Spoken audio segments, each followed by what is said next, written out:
One. Welcome back to the Four Podmen, the wrestling podcast we bring you each and every week on the Dynamo Podcast Network. Head over to YouTube, smash that subscribe and bell notification button. Audio versions of the show will be available through Anchor, and if you want to contact the show, you'll find us on Instagram, Facebook, and Twitter. Joining me tonight, as always, my brothers in arms, the Four Podmen. Tonight we are going to tackle a very difficult subject tonight, a very difficult episode. But as you know, with the Four Podmen, we don't shy away from any episode. We hit them head on and we give our opinion on everything. So tonight we are going to tackle dark side of the ring, and I accentuate dark, the episode on the one Grizzly Smith. Where did I get Grizzly Adams from? Anyway, yeah, poor Grizzly Adams. Yeah, poor Grizzly Adams. A proper family man from the mountains, huh? Let's get into this, lads. Episode sort of opens up, and this is going to be a tough one, no doubt about it. Episode opens up giving us a bit of background to Grizzly Smith and his history in the business, wrestling through the 60s and most of the 70s and the late 50s as well. Wrestled in a number of territories. But it goes straight in. It cuts short pretty quick there. After it tells us about the stature of the man, that he's like 7 foot, he's a big man, and kind of like, I don't know what way you would describe it, but kind of has a presence in the business, I would say. And then it comes in very quick that he's the father of Rockin' Robin, Sam Houston, Jake the Snake Roberts, and also Jake's older brother, Richard, who never got into the business. But it goes in straight away. It says that like the family wasn't close at all. These people basically don't really know each other. They were kind of kept apart. There was obviously reasons for that, obviously. And it delves into kind of, I think it kind of starts kind of with Richard. It goes into Richard being the older brother, and it kind of says he was kind of farmed out for adoption and kind of was put out of the way, and he was never really interested in the business. He kind of gave the impression when he was being interviewed that he seen the business for what it was, and he never wanted to get involved in it. Kind of alluded to things, if you like, in relation to the business. Jay, come in, talk about us. This is a tough week. It is. It was a tough watch, a tough digest from, a family man from a family country. It was a very unsettling and uneasy view. Definitely. Jesus, where the fuck do you start with that mess? It's you get the dark side of fame. I made a statement there a little while ago, which rang and resonated true. It's how easily the gullible are blinded when they refuse to believe or don't want to see. It seems to be this was the case with this man. He wore his fame as a cape. He virtue signaled and he did whatever he had to, and he was everybody to everybody in his particular career and his profession for ulterior motives, and it's fucking sinister, like dark. Mm-hmm. Yeah, this is if you were to pick an episode called Dark Side of the Ring, this is up there, isn't it, when you think about it? It's amazing it took them 3 seasons to get near the bastard. Yeah. I suppose. It's amazing, lads. It's amazing it took a show like this to get near the bastard. Like I had read. Now, when I say I had read transcripts of stuff that was sent to me a long time ago, and I actually remember, Jay, correct me if I'm wrong, but I do believe it was you and me talking maybe nearly a decade ago about that. Yeah, it would have been off the back of the. Yeah, it would have been off the back of. I mean, again, yeah, this is how salacious this story is. Just to put it into context again, we're speaking generationally to people who are young and are raised on the digital era, and everything you want is at a fingertip. Yeah, there was a time when certain releases from particular situations were hard to come by, and you all remember, men, the original Dark Side of the Ring was the fucking Beyond the Mat, and there was different versions of that. We have a post WWE sanitized version of that. There was an original copy of that where there was a different Jake with a few different scenes and different interviews. That's exactly what the one we were talking about. Yeah. Anybody who remembers that original release will remember footage of Jake smoking fucking crack on the thing. Back long before yoga was a thing, before redemption was a thing, before a new take and tale of the story was put out there. There was a different version of that we all seen initially and originally that has been since fundamentally erased. Even if you buy a DVD now, you're not seeing the original version that came out. And I think Ian, our original conversation was on what we had seen and how shocking it was. You had to seek this stuff out, hard copy, to even be aware of it. And you knew when speaking to somebody, they had seen the original version or they hadn't. There's a much more sanitized version of that now. That wasn't the one we seen when it came out Mark 1. No. You know? Yeah. I suppose it goes into then. Sorry. Go ahead, Joe. No, do you mind if I just jump in there now, sir? Yeah, absolutely.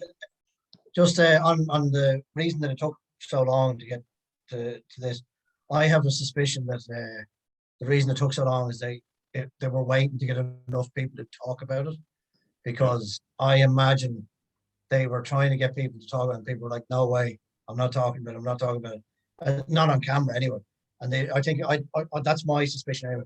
It took them because it's Jesus. Who wants to talk about it? Really? Joe, that's a great point, Joe. Especially with like off the back of the whole kind of speaking out movement worldwide and stuff like that. Probably was perfect time, wasn't it? Yeah, I think that's what it was. I think it was just they were trying to get enough people to talk about it, and sure, like we've even had the odd conversation, like, "Jesus, should we cover this show?" Because of how dark it was, like, you know. You're not wrong. Without collaboration, it's rumors, and rumors can go on unsubstantiated. Without people willing to put their story out there, it's just hearsay, conjecture, and fucking dust in the wind. And And I mean, it takes a lot to pull this together. I mean, the kids are focal to this when you. That was key. Because that was key. That's absolutely key, because if they don't come forward and talk, then, as you said, Jay, it is all conjecture, really. You know, you know, there's none of this sort of, if you like, witness, if you like, you know. And Joe, to elaborate on your point, we still had people in this episode, you know, coming across that same way where they were given their opinion that they kind of weren't aware of it and stuff like that, you know. But then we get a kind of a flip side of it as well with Baby Doll, where she practically nearly witnessed it firsthand, you know what I mean? And this is where it takes a. But let's talk first of all. Obviously, you know, it does. I don't know. It does feel like the tip of the iceberg. By the way, it feels like the can's being cracked open and the guts have yet to be spilled out. Yeah, you know. Yeah. Oh yeah.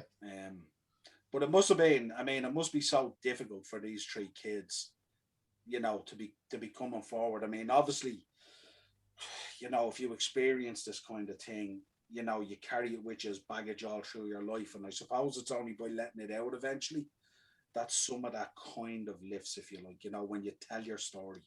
But it was interesting to see the dynamic between the four kids. You know, we talk about, like, obviously Richard, who was adopted out, and at the end of the episode, not to jump too far forward, but at the end he comes back in and kind of says he was sort of his carer at the end and sort of his caretaker, if you like, that kind of thing. But he also alludes to the fact that he was the luckiest of the kids because he had been adopted out. And that sort of statement really rang with me in terms of how dark this was, you know, that the guy that was farmed out, not wanted and adopted off was the lucky kid, you know what I mean? And it came true in the episode. But it gets in. I mean, I suppose we know the background with Jake as well, because, I mean, on other documentaries, Jake has spoken about how his dad told him he would never amount to anything. And I mean, they've alluded to the abuse that happened and all with the wife. And, you know, it kind of alludes to the fact that maybe it wasn't the wife, it was the dad pushing the wife towards this. And he was kind of maybe getting off on it or something like that. There was a kind of an allusion to that. But yeah, I think when you listen to Jake, his drive towards the business was to prove the old man wrong. And I'm kind of thinking, why would you want to prove to this man anything? This man is absolute gutter, sewerage. And why would you want to prove him wrong? But I suppose with Jake being so encapsulated in the business and had such a great mind for the business as well, And it kind of comes across even in Jake's character when you think about it, and they allude to as well, that Jake's character was so dark. And some of it was obviously driven by this childhood and background that he had. He had no problem, character-wise, going to that place. You know, he in his own words, I think he said he found it very easy to go there. You know what I mean? Again, emphasizing again the dark side of things. You know. What Just was your? Go ahead, Joe. on, Joe, go ahead. sorry, just on the point you made about why you'd want to prove anything to someone like a man like Smith. I'm just thinking, is there a bigger middle finger you can give someone than being better at what they're known for? If you know what I mean, like Grizzly Smith was known as a tough wrestler, and to go in and, you know, to go like, fuck you, I'm going to show you I can be better at this than you. And I think that could be part of the motivation, was that he was like, I'm going to show this guy that I'm better than him, and this is how I'm going to show him that I'm going to be better than him at what he's considered to be good at. But that would be your traditional go-to, your traditional want in a structure where you got this man who you look up to, and you're like, oh, one day I'll make you proud of me. But without realizing that this man has already psychologically reprogrammed you as a human, because he knows, I am guilty. I'm a bad son of a bitch. I'm a piece of shit. So what I'm going to do is psychologically reprogram all these kids to have a cut-off point in their fame, because if any of them ever reaches to a level of fame, well, then all it takes is for one conversation for them to peel the lid off my ugly, sinister shit. So it's almost like he would have inherently reprogrammed Jake and his other family members for failure, simply because them ascending over him in a level of fame globally could just blow the fucking his situation out of the water. Does that make sense? Yeah. Do you know what I mean? The last thing he wants is them to be bigger than him, because they will have a voice far more heard than his. And if they have a voice far more heard than his, they get to speak about that shit. And that's the last thing a guilty man wants. Yeah. But, you know? Yeah, I mean, you kind of wonder as the episode progresses and you hear about it more and more, you know, was there even an element of guilt there, or to him was it just not exactly, you know what I mean? So no, it's kind of weird. A pathological history of that shit. One of the things that I thought was really touching in the episode, and Ian, you might want to take this one. It's the one where Jake talks about he had a traumatic childhood, and he said he had to go away, he had to put away Aurelian Smith Jr., which is his name, and he had to sort of step out of that because it was too painful otherwise. And that's when he kind of became Jake the Snake Roberts. And he alluded, you know, he spoke about how, you know, the stand-in mother, if you like, when he had returned home from, I think the grandmother had passed away and he had to move back into the family home. And the abuse started at 13 years of age, you know what I mean, with the stepmother, if you like, or whatever it was. You know, it just, that was a powerful moment for me in the episode in terms of him, you know, coming full circle on that, if you like. Yeah, for me, that was a big one. I suppose, like, on a personal level, known people, you know, on a personal level that have gone through abuse and stuff like that. And, you know, look, there's levels, but at the same time, abuse is wrong, full stop, you know what I mean? And you don't know how it affects someone mentally, whether it happened one time, whether it nearly happened, whether it happened all the time. And I think this show will probably resonate with so many different people, regardless of whether it's pro wrestling or not. You know what I mean? This is Joseph Fritzl shit, like, you know. That's kind of what I got from it. But yeah, no, 100% with Jake. I've said for years, like, I've always been like someone that might kind of throw a Jake diss, you know, every now and then, and I think we all do it. But I think when we do look through it now and we see, like, the man, and actually I think we alluded to this, Joe, didn't we, a few weeks ago, when, you know, sometimes people get lost in the character. Do you know what I mean? It's like, who's Ian Kelly from the Dynamo? Do you know what I mean? Yeah, That kind of thing. 49%, 51%. You never know where that Exactly. 1% lies from week to week. Exactly. Do you know what I I mean? also think, sorry, Yeah, no, I was just going to say I've been guilty of doing it before in the past as well. I just- like with Jake, to finish the point there, with Jake, that was 100% him. He became that dark character because the darkness was in him from fucking birth. He never stood a chance. Do you know what I mean? He never stood a chance. Is his own stepmother coming in and basically raping him? I mean, that was very hard to listen to too. You know, But again, even, you know, regardless of whether it was. yeah. No, I'm just saying, regardless Yeah. of whether it was, you know, who cares about who made him do it, who didn't do it? That it happened to the kid. You know what I mean? So Yeah. Jake went in there, and to be honest with you, it's very hard to not see why Jake is fucked up. You know what I mean? Yeah.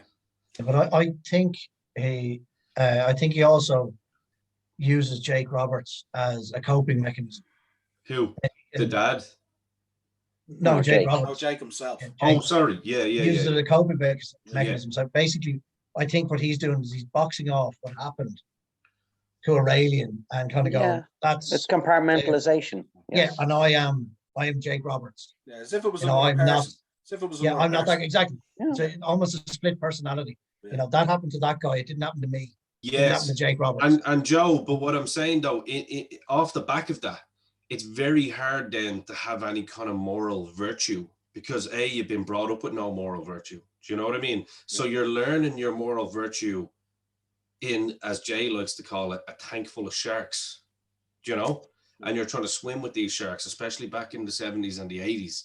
So this is what I mean by the point that when you look at Jake Roberts, Well, you know, It's it's a very good point, Ian, you raised. If it's a very open letter, this whole situation. There's 4 kids who essentially 3 of them were all raised in the same. Well, you could argue 5 kids. 1 didn't survive. 1 was adopted via a very lucky, fortuitous circumstance. And then you've got the other 3, and they've all dealt with it very differently. Do you know what I mean? It's just like a sheet of how each of them have dealt with it differently, and it's unique. yes, It's a very unique story, but it's rare in this situation as well, where it's so. Like I said, everybody had a different way, a different coping mechanism, or they were affected differently by the situation. And Jake was the one thrust into the limelight. He had to do his fucking hurting and healing in front of a global audience, you know. Whereas Rockin' Robin didn't get that opportunity or chance simply because of where women's wrestling was at the time. sure. And obviously, as a female, her victimization would have been seen as differently. Yeah.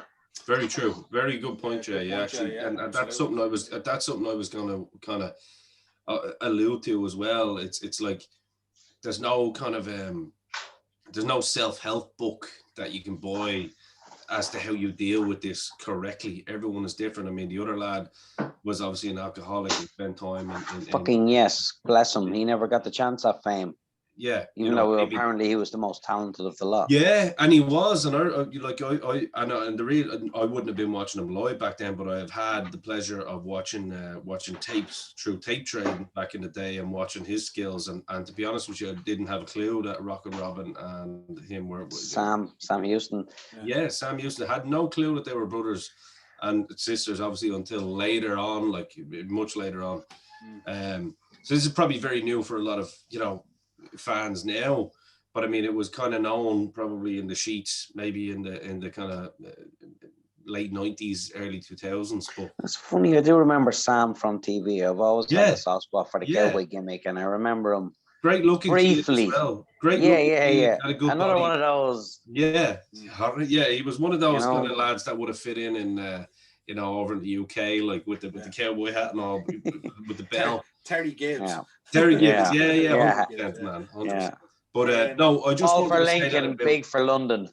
I just wanted to say that though, to answer Noah's question, just where I felt with Jake, it was like, and we've always actually, we've probably all been guilty of it too, not looking at, you know, the reasons as to why. We look at Jake and the mess he's made and the lies he's told.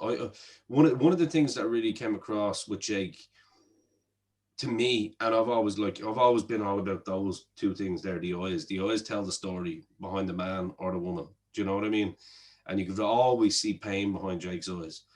And I think even with the Beyond the Mat one, they went in hard there without telling the narrative properly as to why. And promoters would get this guy for fuck all. I'm not going to mention that, but I know for a fact promoters that I know would go out and get him crack. Noel, you know what I mean? Oh yeah. And His Joe addiction knows was what I mean. fed to They get would. the game. And look, they weren't doing nothing wrong either. They probably just thought, look, that's Jake. Do you know what I mean, or whatever? Of course, but yeah. at the same time, when we take a step back now and we look at the fucking human being, I think it's we talk about Warrior being a redemption story, and rightly so, absolutely rightly so. I think, and I'm sure we'll get to that at the end, Noel. But I think Jake, with everything he's done to himself, sometimes all I'm going to say is, as humans, sometimes we forget, shit, this guy went through some shit, and so did the rest of them, not just Jake. Obviously he's the biggest name, out of the lot, but the whole family. It was great to see Robin looking like a school teacher. I thought that was really cool. She looked really well. It was like she looked like she could be in a board meeting here. She looks like the only one who's done any healing. Yes, Jay. And also came across in the way she spoke on the documentary as if she had seek professional help in dealing with it already. So she came across as if she had dealt with it and she was just regurgitating it out for the documentary. Just to go back on something, and it was in my mind all the time when I watched the documentary. I continually had to sort of nearly kind of go back and look at it in kind of 1950s eyes and forget that I was in 2021 in order to kind of correlate it back, if you like, you know what I mean? And the things I speak about, like when they came out and they said Jake's mother got pregnant with Jake when she was 13. And I was going, and it's the way it was kind of presented, like, well, this just happens. And like, so long as the man stood by the woman, it was kind of okay. And you're there going, no.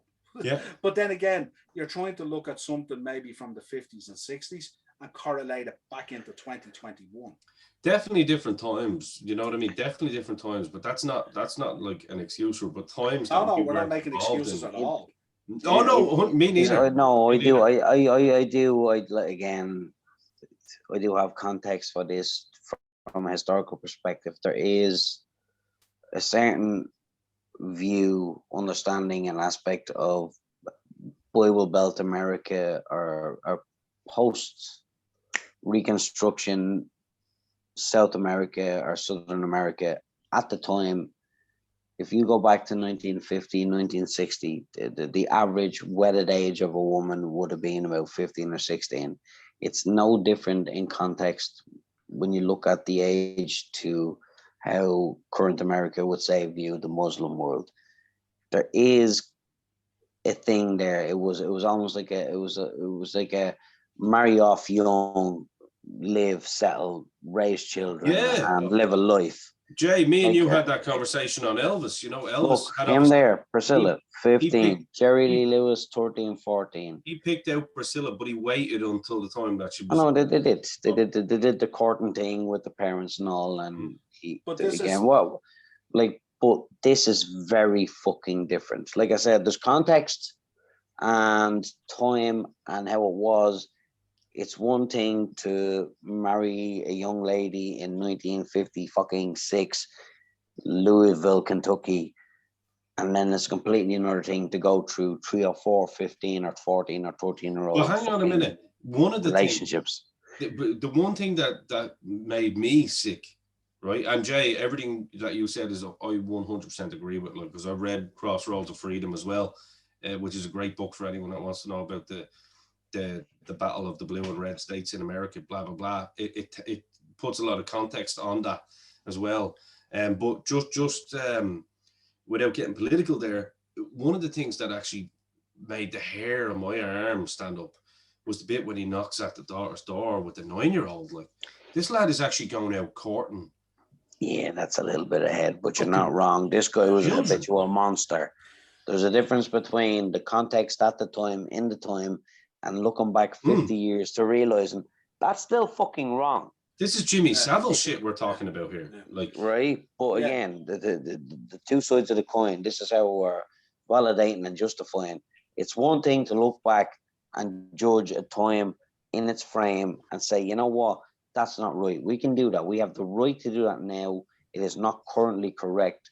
Back then, it would have been day-to-day shit. You know what I mean? It would have been. well, in the 1990s, you certainly wouldn't be able to knock up to your daughter's door with a 9-year-old either. You know, But that's the it bit I'm wasn't talking even about. that. The one I I'm wanted. lending context to the differences between a habitual pedophile Yeah. over his lifetime. Yeah, oh yeah, and yeah, something yeah. that was okay in the 50s. Oh, of And course. us now looking back. Yeah, It's not all 100%. right in any scale whatsoever Yeah. right now. 100%. At all. Full Yeah. stop. There's no Romeo and Juliet romantic bullshit. But now, in context, in this day and age, to look back 50 years ago, once, fair enough. They lived until they were 95 and they were buried together after 65 years of marriage after raising a bunch of children. That's one thing.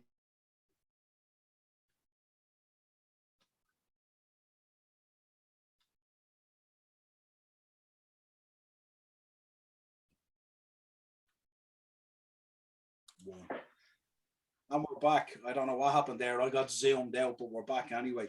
Jay, just to reaffirm that point you were making earlier, the scene that comes up with Baby Doll, which I think is kind of, again, it was shooting me back to the 50s and trying to comprehend. Like she was talking about, she traveled in the car with Grizzly, and that he would pull up at houses and pick up these young girls. Yeah. And the parents would be on the doorstep waving the kids off. And I was there. I was trying, as a father myself, I was trying to comprehend it going, even for that time frame, how does that seem right in any way?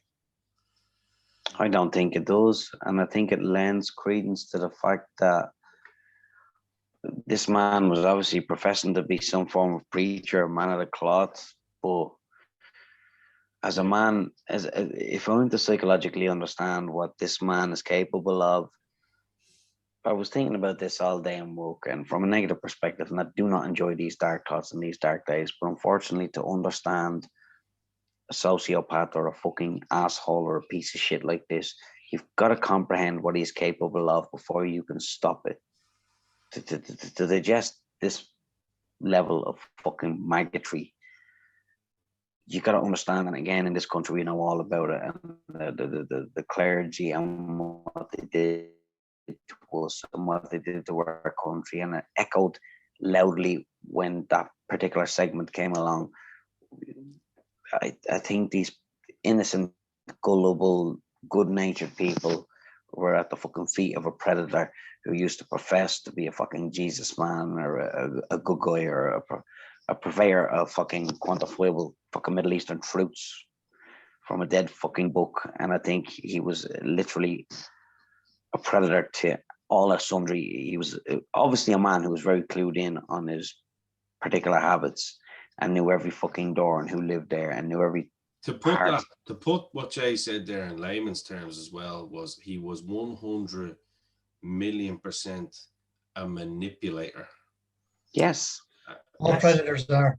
Yeah. All predators are. And there's a level of genius when they elevate themselves to this level. Without a shadow of a doubt. Like I said, I mentioned earlier, he's a Jimmy Savile. That's exactly what he was. He had the keys to the kingdoms, you know, and when I say keys to the kingdoms... Fame blinds the gullible. This man was not famous rurally. This man was trusted and beloved by his whole fucking area. Is fucking is cold. Every house, every dirt road, every family, and he knew this isn't a man who was shopping at orphanages. This is a man who was knocking on doors of people who knew who he was. It resonates with the similarities with the likes of John Wayne Gacy and people like that. You know what I mean? Who were actual serial killers who took it to the next level, but they were always men of the people, where they would get in. Yeah, but they were with but they get involved with the communities. So like they were there. They were like trustworthy people. So they had built. They were out front and center. They weren't exactly. They were and like they were like, how the hell could he be capable of that? You know what I mean? That's exactly the way it was. And it's I mean, the wrestling community knew about it, and like to stick on point with the wrestling stuff as well. I mean, it's funny because I watched it with the missus, and she was kind of going, well, why didn't the wrestlers say it? And I was like, well, look, you're talking about a different time. This isn't like the Grizzly Adams. Well, Grizzly another Adams wasn't conversation. sharing. That's a different conversation. Yeah, he wasn't sharing locker rooms with the likes of, you know, Hulk Hogan and Ultimate Warrior and, you know, all the big names at that point. He was. These were like, you know, proper. We'll get to that point in the conversation, but right now, fucking this piece of shit is cruising around knocking on doors or probably on dirt roads with no neighbors for fucking 5 or 6 miles either side. And I wouldn't be surprised if he was dropping a couple of quid at some doors. And I wouldn't be surprised if he was feeding on the gullible. This guy was a farmer of fucking misery. He knew what he was doing. He wasn't knocking on the doors who wouldn't have anything to do with it. He was a manipulator. For every fucking 100 kids that he was given, he probably picked and chose 2 or 3 after he seen the situations they came from to manipulate them.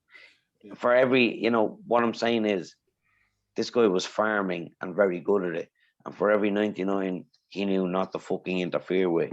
And Jay, can I add to that as well? And it still goes on to this day as well. It's like they know where to pick as well. It's like, you know, he's a groomer. It's grooming. He's a cerebral predator.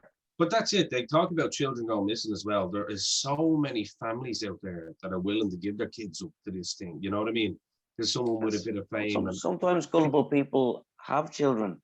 And when a preacher or somebody who professes to be the good Lord and yes. Yeah. Well, you know, we've seen it with so many things, with so many famous people, you know what I mean? People, they just be like, yeah, have my child kind of thing. And unfortunately, it sounds absolutely crazy, but it's fucking true. You know what I mean? And that's the scary part. It moves on to Robin then, and he starts to target her. And it goes to a point, this is where we see the real dark side of the psychology of the man, really, where he ignores her basically for a month while he's grooming her and stuff like that. And then eventually he moves in, and she was left out in the wilderness, if you like, for this whole month. And then obviously he started making the moves and stuff like that. And she couldn't process it because she was kind of the unwanted child. And then all of a sudden she was the prize, which is kind of not unusual in these circumstances when we go back and look at other sort of people and cases and stuff like that, you know. This is kind of how it happens. And it was obviously a very tough one for her to get into. Obviously, you know, this is her dad. But then it moves on.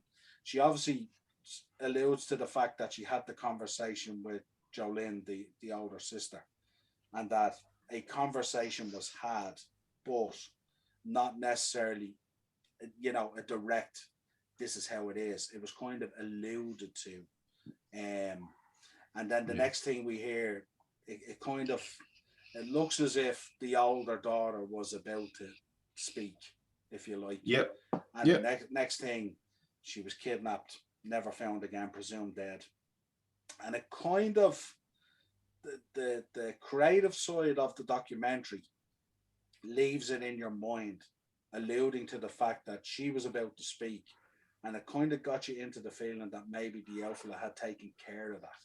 That he Can I take this one? Fire away. Anyone who wants to come in can come in on it, yeah.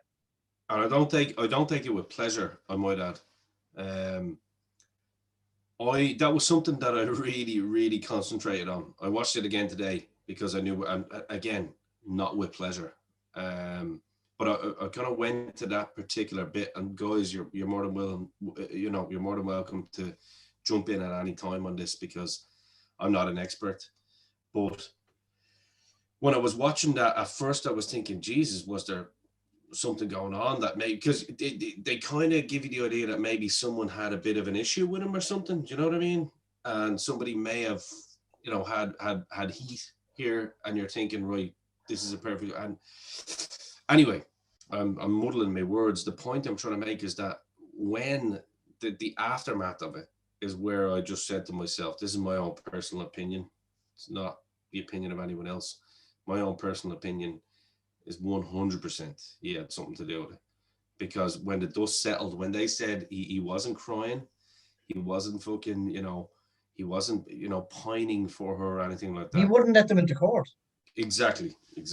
And like I said, I know someone that was close, that was at one point in our life that was the same, had court cases and wouldn't allow the people that were close to them in court, and no one ever knew about it. And it was only when the dust settled and stuff happened in later life that we all kind of went, that's why. You know what I mean? And this is the manipulation game. So I 100% believe that he had a hand in that. And as I said, it's only my opinion. So No, I think you're 100% true. I think the filthy, dirty bastard killed her. I think he had her off. I think he realized that she was about to hit the fan, and out of nowhere, a place where this kind of violent crime doesn't happen, somebody is kidnapped. The only reason for a kidnapping of that level is a ransom. You figure if the daughter of a fucking professional wrestler is kidnapped, it's for a ransom. Yet they left the child in the trailer, and the cops couldn't put one and one together. It's like, we haven't had anything like this in this county. We don't. Yeah. We're way above. We're way out of our depth here. Out of our depth, yeah, exactly. And this doesn't happen here. Yeah, and it alluded to the fact that the dad had a relationship with the local law enforcement as well. Of course he yes, did. He was balls deep in the law. And it also talks about Richard. Richard comes in, who was very close to Jolene, and he talks about how he wanted to bring the case to unsolved mysteries, and the dad was having none of it. The dad that was the bit. That was the bit for me that I went, no. Quite clearly, this man doesn't want certain things getting out here. His story on national television with his picture and him as a talking head saying, somebody please, she's out there, bring my daughter back. And then you've got a pathological fucking psycho like that with his face on national TV, and you've got a load of fucking victims going, that's him. Yeah. Yeah, 100%, Jay. 1,000,000%. I think the one thing, and it's hard to say that I liked in the documentary, is once all that was done and they had gotten that on the documentary, if you like, it did start to move into the wrestling side of things, and how it reverted back to what they had all experienced. So it starts talking about Jake and how he brought the dark character to the ring, and it spoke about the importance of the snake bag in creating fear and sort of distracting people away from Jake and stuff like that, the iconic snake bag and stuff like that and all, which I thought was an interesting dynamic to the documentary, really, because even though it was talking about those things in terms of character, it tied real nicely back into the history that was presented previously in the documentary, which I thought was, not that I'd say I thought was cool, but I thought it was fitting, if you like, and it also talks about Robin as well and her career she had in WWF, and then Cornette comes on and he talks about Sam Houston, and which we alluded to already, how Sam was probably the best worker out of the three of them, really looked the part, and out of the three of them really could have been a star in Jim's eyes. And then it goes into Sam's life, and how life kind of broke down for him, and he found solace, if you like, in alcohol, and got into trouble and served time, and just spiraled, and there's kind of parallels between that and Jake as well, because Jake's kind of life at the time as well was probably quite similar, bar the kind of having to serve time and the stuff with the law and all that kind of stuff. But there's definitely parallels between both their careers, except Jake had kind of found refuge in the wrestling business, if you like. It's funny. Again, I find it difficult at times to separate Jake the victim from Jake the manipulator. I mean, I feel like, again, after watching that episode, I feel like he could have done a hell of a lot more to perpetuate his brother's career in ring in the early days. Now, maybe it wasn't there from him. Maybe he didn't feel like it was that at the time, or maybe he was too balls deep in addiction. And the fact that he's blamed everything all and sundry whenever anybody asked him about it, for an awful long time, he blamed everything on his addictions, and we now know that there was a bigger core root of his troubles. Where it was like Jake had the size, the scale, the skill, and the ability to move to other territories and just roll with the punches. Whenever his own name and nature got him into too much trouble, he'd go off to the next territory, or he'd go off to fucking England, or he'd go off and continue to be this fucking Jake the Snake Roberts character and earn enough money to keep himself high perpetually for fucking 25 years. Whereas Sam never got that. He didn't have the size, he wasn't moving around the place, so he just kind of had to entrench himself in whatever was available to him at the time after his WWF run or WWE run, or WWF at the time. And he never got the chance to roll away and escape with a gimmick or a character and make money. Do you know what I mean? Like, he never went to other countries where his size wasn't an issue in being a superstar. It was, I'm here, I'm in this particular bubble of industry. My bubble's burst. Now I have to go to jail.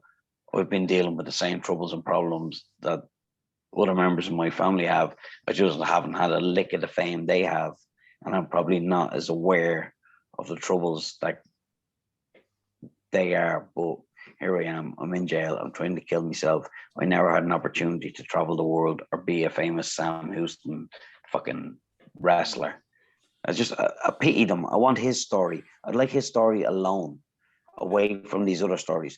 Rockin' Robin had a chance. The world wasn't prepared or facilitating for women's wrestling the way it is now. But she got herself over it. She got better. Jake. But I would also add that that's not Jake's fault that Sam Houston, didn't. I mean, I don't believe I said it was. It's no, Sam no, just didn't no. have I'm the not. breaks Jake did. I'm not saying you did, but at the same time, he also didn't have the same mind that Jake did. One thing that Jake was, let's kind of put Jake over a little bit here, and I'm sure maybe one time we will do a Jake show. But I mean, when people talk about his psychology and you look at his early promos, even, there is not a man that can touch him when it comes to that intensity. And his words wallow in the mud of avarice. Yeah, he leaned heavily on who his father was for his gimmick. He's like our very own Jay Kennedy in that sense, you know what I mean? He's just great with and I mean that as a tribute, Jay. No, very good with words, very well read, and very, very in tune with his own character and what his character can do. And I 100% agree with you, Jay. I'd love to deep dive into Sam Houston myself, maybe, and go back and look at some of his stuff. But I do think his story is fair of an airing, his own story, away from the others. Just to go on that point, I think it's Noel mentioned earlier on at the start of the show. This family weren't close. So like Jake didn't feel like he owed anything to Sam Houston or to Rockin' Robin. Like, it was like these are grown up in separate lives. This isn't the Hart family or the Von Erichs or it's completely different. No, you're 100% right. It's not failure through association. Yeah, it's failure through individual compartmentalization. Yeah. I find it intriguing. And are still trying me too. And are still trying to come to terms even now with actually being family. And that came across in the documentary as well, that when you listen to Robin, she alludes to the fact that maybe one day. But it's these are like three people that never knew each other. They grew up. They're strangers. And still to this day, there's an estrangement there, you know what I mean? It's an interesting dynamic. And also the parallels even with Robin, like, she found solace as well in the bottom of a bottle as well, and had to find a way to get over it as well. Actually, I wanted to ask Joe about that, actually, because I was thinking that, like, there, Joe, when you were looking at that, when you look at the three parallels, the way the three of them were basically alcoholics, but obviously Jake he said his main addiction obviously was cocaine and stuff like that. But I mean, it's like the Ozzy Osbourne thing. There's not one without the other. It's purely because Sam couldn't afford a different addiction. Yeah, he got hooked on the cheapest one available to him. Exactly, because there was no money from his career. Exactly. I'd love Joe to kind of talk about that as well. I don't really know what to say about it, because it's like it was one thing that I found really heartbreaking. It's like that they were estranged from each other, which they couldn't sit down. They'd all had a very harrowing time, and you had this one monster in the middle that kind of destroyed all of them, and yet they don't seem to be able to come to terms with each other, and I don't know if maybe when they see each other that they're reminded of that monster, and so they just disassociate with each other to keep him out of their mind's eye, Keep if the you know what I monster mean. at bay type of thing. Yeah, Like, exactly. So yeah, like, yeah. if I don't talk to Jake or Sam, I don't have to think about Dad. You know what I mean? And Because whereas, you can put the conversation away. Because if yeah, you're exactly. meeting You up can with just them, this is going to be the conversation, isn't it? The conversation well, is not going to be, well, not necessarily. it's not going to be how are you getting on open WWF.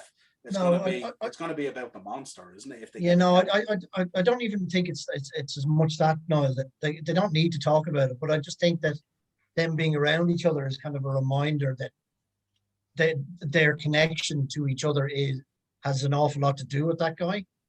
Regardless of whether they talk about him or not, that connection is there. That connection is in the But room, like if you know what I mean. So they I just. think Oh, sorry, Jay. Go on. They don't no, want you're to all address right. the elephant in the room. I Yeah, think but I if think I they're all think together. just to contextualize what I was just saying in a more simple term is, I think Robin and Jake have been allowed to heal with a global audience, and Sam is still somewhat the dirty, shameful secret in the corner, if you know what I mean. Yeah. Like if it wasn't for this dark side of the ring, we know who Rockin' Robin is. We've watched her. She's still kind of, I'm not going to say celebrated, but somewhat early days of women's wrestling televised stuff. I mean, I remember from DVDs and TV and stuff. I remember Sam as well, but only because of the gimmick. If it had just been a fucking Joey Jobber in a jacket and jocks, he'd be nobody. But the other two have been allowed to kind of somewhat heal globally through what the business facilitated and allowed their platform of healing to be. The other fella's just a cunt in the corner who happens to be related to them. Does that make sense? Yeah, because I think if you look at it as well and you listen to the three of them talk, Jake has his view of it, which is very similar to Robin. But Sam still, he holds the dad in regard. It's like it's kind of like it's a naivety, isn't it? That he doesn't want to accept that. He wants to turn around and go, well, he was my dad. He was that wrestler. He was that star that I wanted to be. I was the little one. I didn't see what they seen. But there could be an argument then made by someone watching that show. There could be an argument made then that the fame actually made Jake worse because he had the money. You know what I mean? Look, I would have two different opinions on Jake in that respect. I'm not looking to lay blame at the man's feet, but I think there's a little bit more. Warrior fan, you don't, not today. Well, I don't have to. That thing has nothing to do with this thing. It's I think Jake is a master manipulator, even far past his addiction, his grievances, his history, and who he is as a person. Because he was brought up in that. Oh, listen, I'm not looking to lean left or right. I can only tell you how I feel. I'm not. Again, I think if you're going to go down that road, the road that Jake went down, I accept your point in as well, that kind of being and that making that type of money and stuff like that made it that bit easier. But I think if it wouldn't have helped. No, it wouldn't have helped. But I think if you're in that dark place and you're that kind of person and you're trying to deal with that stuff, I think you'll find the money to get yourself to that place regardless. Because you'll start to lean on excuses more so than look to heal them. Yeah. There is a void. 100%. No, Jay, 100%. Without a shadow of a doubt. I'm not. Listen, I'm not in the Jake Roberts fan club here. Like, I don't think he's a good person. I don't think he had a good start. I don't think he had a good middle. I don't think he'll have a good end. I think he's leaned too heavily on excuses and burned too many bridges behind him after his excuses have let themselves down. And I don't really want to get into it on this one now, to be honest with you. With Well, Jake. that's your choice, but I'm talking. because, this I is my mean, opinion. I'm not looking for agreement. no, I don't 100%. need but you I to mean, agree on how I feel about them. yeah, like, because, You can listen to my opinion. Yeah, 100%. And I respect Excellent. it. Yeah, 100%. I think, like I said, there's different people who facilitate different aspects of the personality through addiction, through leaning on excuses, and through wanting to heal. This is not a judgment statement. Jake's nearly there, but there's times when I look at Jake and I say, you're still not there. And I want him to be there. I would love him to be there. And the only person who'll know he's there when he's there is him. Yeah. But he's used excuses perpetually from about 96 on to continue to lapse into old behaviors. But we don't have the right to tell him not to use them, because, like we said, listen, he can do what he wants. Nobody's Jesus. This story tells the truth, because the previous Dark Side stories with the Warrior, with Owen, with what was the other ones now? We had Brian Pillman. Like, they're not the same stories. They're not the same. And no human's progression is top trumps. Exactly. So, but again, nobody has excused himself out of excuses to the point where there's a new one needed. Quite like Jake, he has been at the cusp and the helm and been given so many chances at redemption that he's refused an awful lot of times. Listen, only human. I thought Jake, when he basically said it, I'm a liar, I'm a thief, I'm a junkie, I'm a drug addict. How much more honest do you want? You can't get much more honest than that. And even in that, there's a fucking excuse. There's a time in every man's life. The Warrior life. had anxiety. Why is that name coming up again? For fucking Christ. Come on. Are they all going to be Warrior episodes from here on in? Yeah, like, because, I mean, we're talking about a man that actually suffered here. Are we not talking about Jake? Yeah, but, like, you're not willing to accept that this man is literally... I'm not obliged to accept anything. I personally thought he laid his heart on the line in that show. He did. He definitely did. But I think there's two facets to this. The story has been told. There's reasonings behind that this path he was on. There's reasons beside how things went skew-ways. You know, you can make excuses if you want to call them excuses, but the reality is this is what happened in his life. And because this happened in his life, and because his life was so dark, there is times where you will potentially slip back in there. I don't know if you've lived a life like his, whether you can really get rid of it off your back and say, I've arrived at redemption. But it looks like he's trying. Yeah, so he's definitely trying. But I think where Jay is coming from, Jay wants Jake to find redemption, but he wants to believe that that's what it is, and that he's going to be able to deal with what happened and move on. And my point would be that I don't know whether the depths of the darkness of that, whether you can actually really ever move on fully, if you like. I think there'll always be that little bit there beside you to say. Well, can I ask a question then? In the last 5, since the documentary, since the EDP has got a hold of him, and there's been, in fairness, we're not going to say it on the show, but there's been some words thrown about Jake and not having this and not having that. Has there been anything dodgy about Jake at all? Not really. Not really. No, he doesn't need to convince me. He needs to convince himself. I'm saying I don't need to convince myself. I don't have a Jake. I'm talking about Jake, not you. Yeah. I don't have a Jake t-shirt. But at the same time, you're looking for reasons here. It sounds like the two of you are looking for reasons to, like, still hold them accountable to something. I think it's quite ridiculous, actually, the argument that we're having. I think Jake quite clearly has shown that he's on the right path. How we individually believe. Yeah. This isn't a discussion. There's not going to be viable answers. Well, I'm reacting to what you're allowed to. Exactly. And I'm saying, I think quite clearly, to me, Jake is 100% on the path to redemption without a shadow of a doubt. There's not been any fucking stories about him falling off the wagon, especially in the last 5 years, going off and doing this or doing that. He's been there. He's been working in the company in AEW. In fairness, that's great for him because it's a steady job. It's keeping his mind where it needs to be. And I'll be honest with you, I think he looks like a guy that is fucking without a shadow of a doubt trying. to. Oh yeah, well, Nobody's taking that away from him. Yeah, there's Everything you just there's said. no argument about Nobody's that at all. taking No, I away don't from know him. what the conversation is then. No, The conversation I is if Jake is saying that he's on the path of healing Yeah, and he's doing good and Yeah. he's trying to get his shit together, that's fair enough. But I still wouldn't lend him a fiver. fair enough. well, there's levels. That's fair. to- No, and Jay, I actually get what you mean by that. Well, people 100%. have different levels of forgiveness and different levels. Absolutely, you know what I absolutely. mean? And that's fine, and that's what makes us all unique, you know. But I do think he's definitely on the path to redemption. But again, you know, there's reasons there to be skeptical. You know what I mean? In terms of we've seen stuff before, but that doesn't necessarily. It's only when he describe the man dies where that he we'll is now. start giving him. It's only when he dies we'll give him the respect he's due. I think He doesn't need It's to just die the way for of me the to world. trust him.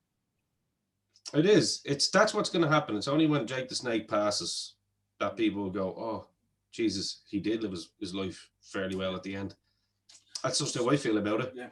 Well, that's fine. You're and entitled that's- to your opinion, and they're you as know valid as something? any. That's not something that's unusual in the wrestling business anyway. No, not So at all. That's fair enough, you know. Especially recently. So we roll around to 2010, and Grizzly passes away due to Alzheimer's disease. No rest in peace for that fuck. And this is where we see Richard coming in, being very powerful in the documentary here, because he's sort of like he was in the early stage of it where he's farmed off and adopted, and then he kind of drifts in and out of it like that outside zone, even though they're all kind of outside each other, really, if you like. But he talks about how he was his caretaker until the final days, and he's asked to comment really on the passing of the dad, and he says, being the son that was adopted out, I was one of the lucky ones, which means he has that understanding of what actually happened, and sees himself as being the lucky one. The one that was farmed out was the lucky one, you know, which I thought was very, very powerful in the documentary. Yeah, really, I really agree. powerful. Yeah. And probably a key moment in the documentary that actually demonstrates the level of abuse that went on and stuff like that. That if you're the forgotten child who got adopted out and you're the lucky one, good Lord, what did these kids endure, you know? Yeah. And that's kind of what I took out of it, you know what I mean? I know, you know, even in discussions here tonight with you guys, and I know we cover many podcasts and many aspects of the business, but I think it's really, really important at times that we cover these difficult ones as well, and voice our opinion, even though they're not that easy to watch and not that easy to talk about, especially in 2021 and in previous years where we've seen what's been coming out across the board. Forget about even pro wrestling. These are always In general, yeah. These are very difficult subjects. So I would kind of thank you guys for this one, because this is one that I suggested would be one to do and would be a difficult one to do. And what I would also say, if there is anyone out there at the moment who is being abused or has suffered abuse, come out, talk about it, talk to someone, try and get it 100%. out there 100%. Find someone to talk about. There's people out there who will listen to you. And The bravest thing you can do is find a family member, regardless whether it's an aunt, whether it's a friend, whether it's someone, and just literally make the plunge and say that I would agree with that. And in fairness, I just want to add to that, Niall, as well. It might seem like some of us tonight, in fairness, doing our usual Podmen, we would go and have our debates and stuff like that, and you know, be at each other's throats, like, and you know, may have came across with that, but like even with me and Jay having our debates about things, and that's what I think about it, is it's debates. There's no disagreement on this. Do you know what I mean? No. There really isn't any disagreement on this, because this is a really, really difficult one to articulate, especially when you've got four men talking about it with different viewpoints on it and how we view kind of how someone should react to it. But the fundamental, I suppose, the center of all this is the fact that it is based on one man who was an absolute Satan spawn. You know what I mean? Yeah. We all circumvent a different way of getting to the exact same opinion. Exactly. But Exactly. we all have a different path when we watch these, and that's the dynamic of our podcast on the forum. Yeah. Is that we all view things in a slightly different way, but on these kind of subjects, these tough, dark subjects, we all arrive at the same finish line, if you like. Joe likes to use the word moral compass, and I think that's exactly Joe, apropos for this one. Joe, what was the quote I was asking you about before we started the show? All that evil needs to prevail is for Good men to do nothing. And yeah, I think there was a lot of blind eyes turned to what was going on. a lot. I really do. Too many. Yeah, I really think so. Cornette mentioned how people made jokes about him having young ones on his knee and reading Bible verses to them and stuff like that. You know, that I think a lot of people just didn't want it, didn't want to know what was happening. Sat So boy and watched. Yeah. I don't know. I wouldn't say they watched. They turned their back to it and they just pretended it wasn't happening. You know, and I think casual indiscrepancy. Yeah. I think they just wanted to just pretend it wasn't going on because it's so horrific. They just didn't want to think someone they knew would be capable of something. Yeah, I'd agree with that. And just on what Niall and Ian were talking about earlier about, you know, just about if you have ever suffered abuse or currently are, just find someone you trust, or there's plenty of services out there to get in touch with. Please do. It's imperative you do for yourself, and you can stop other people from being abused too. You know, you could stop that person from doing it to anyone else. I think we can probably link some stuff in the description, Noel, on this possibly, one. Yeah, absolutely. Another thing I want, just a quick thing, that I heard at least once, could have happened more, but Grizzly Adams' name got dropped a couple of times by accident, and I'd just like to issue an apology on that because on the part of the four Podmen, it was strictly a mix-up.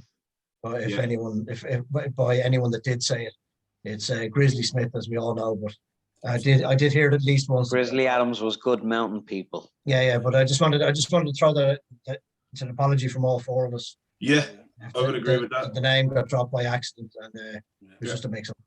Yeah, 100%. As always, man, on these episodes, this is the time where I normally say it's been a pleasure, but I know this one has not been a pleasure. It's been a difficult week. And if any of your viewers want to drop any comments or contact us, hit us up and let us know. We have no problem discussing the tougher topics that come out of the business and stuff like that. Dynamo Podcast Network on YouTube, as always. Anchor for audio versions of the show. This has been your 4 Podmen review of the dark side of the ring, Grizzly Smith. Till next time, man. Cheers.